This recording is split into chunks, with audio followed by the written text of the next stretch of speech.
Has Israel destroyed the entire global legal order? That's the grave charge leveled in Suzy Hansen's New York Magazine essay, Crimes of the Century: How Israel, with the help of the US, broke not only Gaza but the foundations of humanitarian law. To make her case, Hansen must resort to falsehoods and half-truths. She doesn't even make it through the first paragraph without a lie.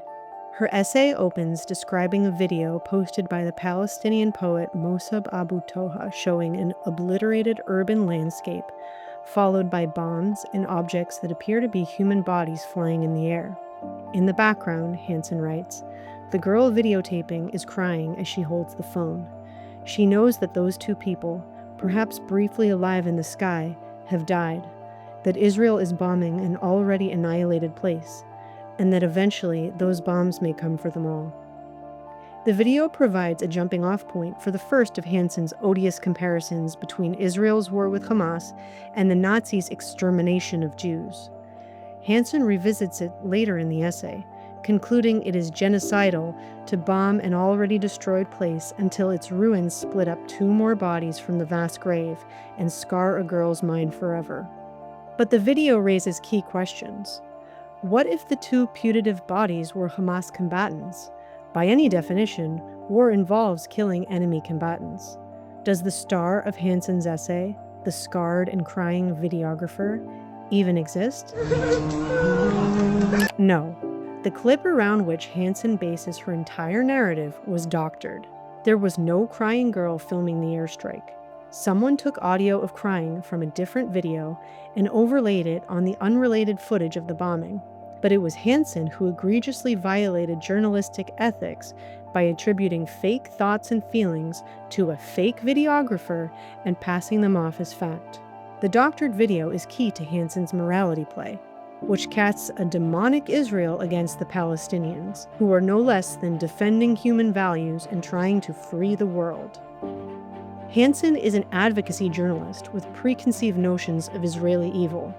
Take, for example, her reaction to the attacks of October 7, 2023, the worst slaughter of Jewish civilians since the Holocaust, perpetrated by Hamas, a Palestinian terrorist organization sworn to Israel's destruction. Hansen admitted that her reflexive focus was not on what was happening in the near present, but on what might happen in the near future. That is, even as Jewish bodies were being recovered by the truckful, Hansen was thinking not so much about Jews being victimized by Palestinian terrorists as she was about what they might do in response.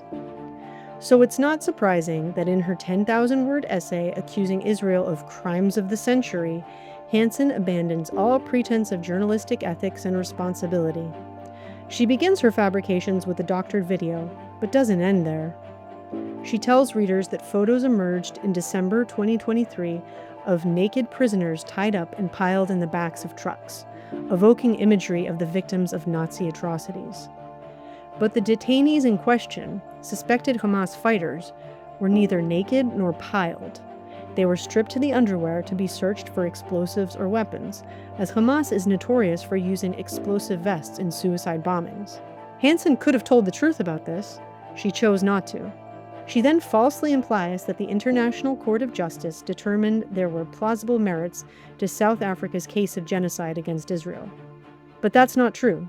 Here's the president of the ICJ at that time. The court decided that the Palestinians had a plausible right to be protected from genocide and that South Africa had the right to present that claim in the court. It didn't decide that the claim of genocide was plausible. Hansen continues to mislead by misquoting the Israeli prime minister, insisting that eliminationist statements by Israeli officials are not difficult to find.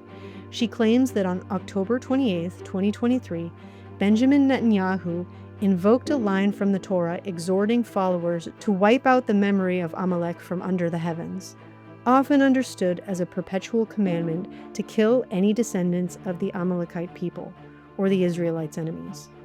Only he didn't.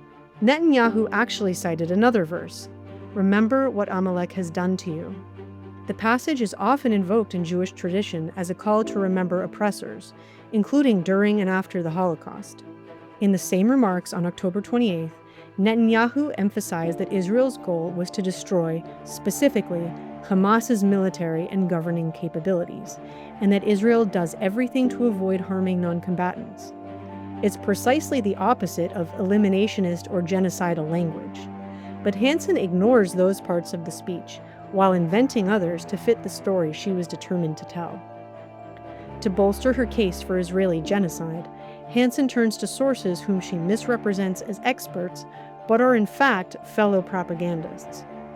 First, she cites Raz Siegel, an Israeli genocide scholar who called it a genocide by October 15th, 8 days after it began. Actually, he didn't even wait that long. Just 6 days after Hamas's massacre, Siegel claimed Israel's response was a textbook case of genocide. His evidence? Israel's defense minister calling Hamas animals, and Joe Biden calling Hamas's attack evil. Then a lie. He claimed the 6,000 munitions Israel dropped on Gaza in 1 week was nearly as many as the U.S. dropped during the worst year of fighting in Afghanistan, though the U.S. dropped 17,500 bombs on that country in a little over 2 months. Then he insisted Israel intended to systematically destroy Palestinians with a complete siege that turned out to last for only a few days after the initial attack. Then he quoted the bellicose words of some random Israeli citizens that were dramatic but legally irrelevant to Siegel's case for genocide. It's not surprising. Siegel is not known as an authoritative genocide scholar as much as a radical anti-Zionist activist on the fringe. He calls Israel a settler colonial power and denies Jewish history in the land of Israel and Jewish connection to ancient Judeans. His views are so extreme that the University of Minnesota rescinded its job offer to Siegel to become the director of its Center for Holocaust and Genocide Studies after 2 longtime board members resigned in protest. Hansen then deceives readers by flagrantly misrepresenting the signatories of a petition promoted by Siegel, claiming 800 genocide scholars signed a letter warning of genocide soon after he launched his anti-Israel genocide campaign. But in fact, those 800 signatories were not genocide scholars, but a group of students, lecturers, associates, and anti-Israel activists from a range of disciplines including art, architecture, cinema, and gender studies. What unites them is their shared animus toward Israel, not an expertise on genocide.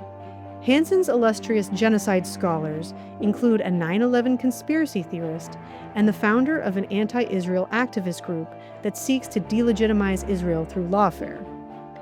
Later, Hansen appeals to other esteemed experts to back her case that Israel's crimes qualify as genocide, including UN Special Rapporteur Francesca Albanese and Omer Bartov, a professor of Holocaust and Genocide Studies. What does Hansen hide? That Albanese has been condemned by numerous world leaders, government officials, and NGOs for her anti-Semitic rhetoric and Holocaust inversion. And there's Albanese's record of falsehoods and of legitimizing Hamas's October 7th massacre. As for Bartov, he's no impartial scholar, but someone with a long history of maligning Israel. He defames the Jewish state as apartheid and accuses it of Jewish supremacism. His reaction to the October 7th massacre was to blame it on the repressed reality of Israel's occupation. Another authority Hansen cites for evidence of the genocide claim is Lee Mordechai, whom she describes as an Israeli historian. She omits that this historian specializes in Byzantine environmental history. She cites Mordechai's project, a website called Bearing Witness to the Israel-Gaza War, a record of thousands of reports and evidentiary documents, much of which he found simply by browsing and collecting Israeli videos online. But this source is neither credible nor reliable. Yigal Karmon, a former Israeli intelligence officer and founder of Memory, has criticized Mordechai's lack of knowledge and experience in determining a genocide, and pointed out that he created his own definition of genocide by omitting the element of intent. And the evidentiary documents Hansen cites cannot be taken at face value. Karmon pointed out that AI-generated images and graphic footage from the Syrian conflict are often recycled on social media and news sites and labeled Israeli atrocities in Gaza. Mordechai himself stated in an interview that not everything should be taken for a fact, and acknowledged some reports might be invented. Hansen told readers that the British medical journal The Lancet estimated the cumulative number, including indirect deaths and the missing, could be more than 186,000, and that was in July 2024, almost a year ago.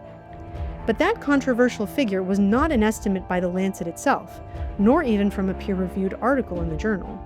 It was pure conjecture in a letter featured in the magazine's correspondence section.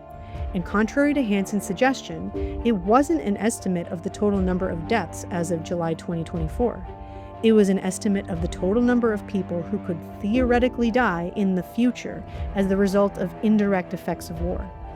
Subsequent letters published in the Lancet refuted that conjecture. Hansen ignored them. She also ignored that even critics of Israel slammed the figure of 186,000 because it lacks a solid foundation and is implausible. Hansen appealed to medical authority by citing testimony from doctors. Dr. Mark Perlmutter leveled sensationalistic and inflammatory charges of Israeli snipers murdering, incinerating, and shredding toddlers. Hansen left out that Perlmutter is an anti-Zionist extremist. She also cited Khalid al-Ser, identified as a surgeon at Nasser Hospital, and his tale of having been tortured, humiliated, and denied medical treatment while detained by Israel. But how credible is a Hamas supporter and terrorist sympathizer? Hansen demonstrated no skepticism of his claims, merely repeating them. Hansen turned to a spokesman from the United Nations Relief and Works Agency, or UNRWA, for yet more evidence against Israel.